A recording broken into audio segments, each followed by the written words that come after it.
sabi ni Lord kay Jacob, tandaan mo, susubaybayan kita at ipagtatanggol saan ka man magpunta. At ibabalik kita sa lupaing ito, hindi kita iiwan hanggang sa matupad ang lahat ng sinabi ko sa iyo. So, ang sarap na pinangako niya sa kanyang lingkod na never siyang iiwan ni Lord. Ipagtatanggol, susubaybayan, saan man magpunta. Ibabalik pa sa lupaing ito.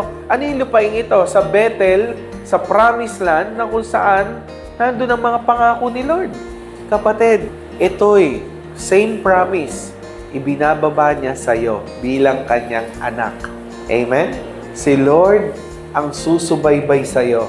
Ipagtatanggol ka niya saan ka man magpunta. Ibabalik ka niya sa lupaing pinramis niya sa iyo.